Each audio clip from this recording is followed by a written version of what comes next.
that is true. And really, that's what we have to address. There is no way in which we can begin to deal with the problems of Africa without leadership and without commitment. People give the example of the development of the Asian countries. If you go to Asia, one thing which strikes you is the commitment of the state to development. There is a tremendous commitment by the state to development.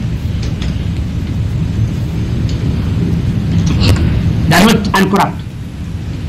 But I heard a story that there is a difference between corruption in Asia and corruption in Africa.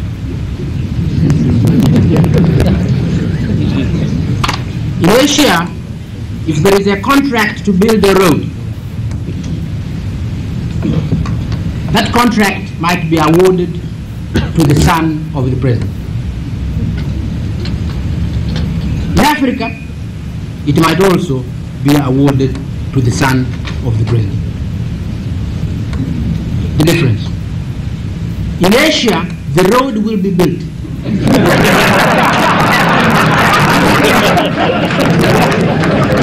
In Africa, it will not be.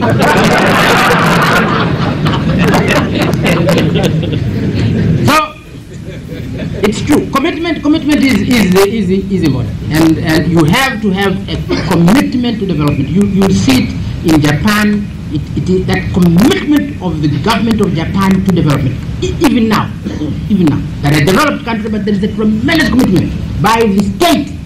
Don't listen to this nonsense that the state should give up the direction of the economy. It's nonsensical, and we have so many stupid leaders who think you can develop a country, that somehow you can hand over the development of your country to something called private enterprise, unregulated. Unaachia tu basi. Maneno ya kipumbavu. Nani wameacha? Who had done it? The Japanese have not done it, the British have not done it, the Germans have not done it. They will be meeting in Halifax in June. They will be meeting in Halifax. What for? To drink tea? What do you think they're going to meet to do in Halifax? The big seven are going to meet in Halifax to do what? To discuss how to control the economy. It's not a meeting of bankers. It's a meeting of presidents and prime ministers on the economy. And this ignorant people in Africa are being deceived. Don't leave it to the private sector. Where is the private sector? Where is the private sector in Tanzania to which you are going to leave this development? Where is it?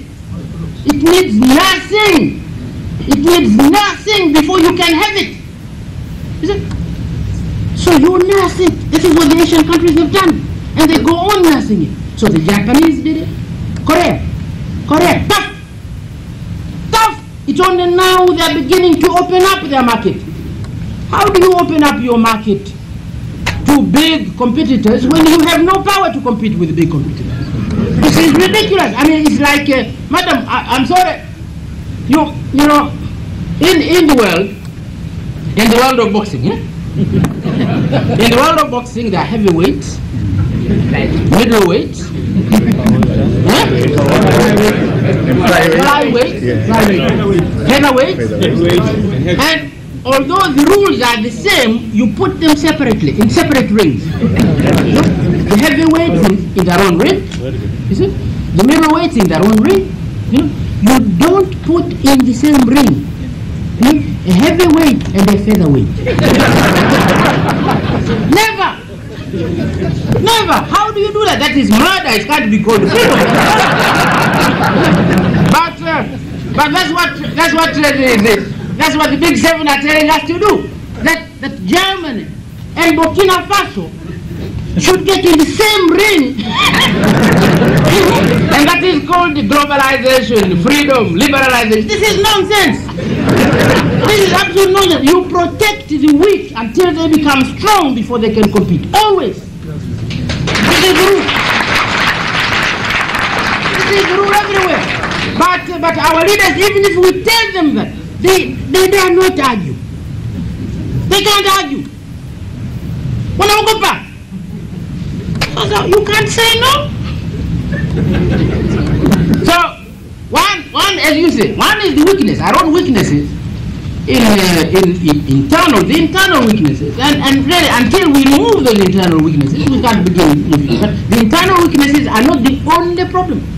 The problem is this pressure from the rich that we should open up our markets for competition. I'm told we have opened now here for banking, for instance, banking. Now banking, Tanzania banking to compete with the European and North American banking. This is nonsensical.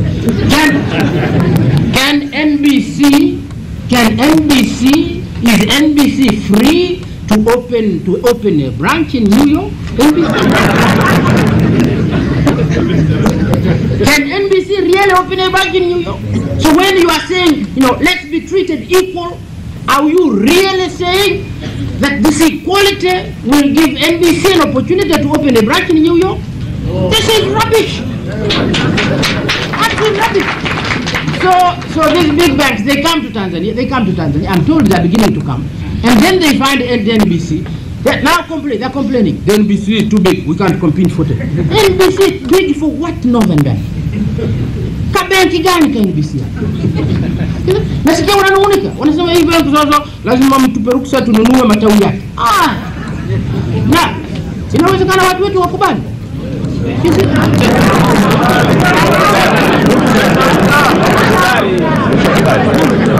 So, I'm sorry, I've answered your question. But I didn't want to touch that. I did not want to touch that because that's another area where once provoked, I don't stop. So. We'll take your question, David.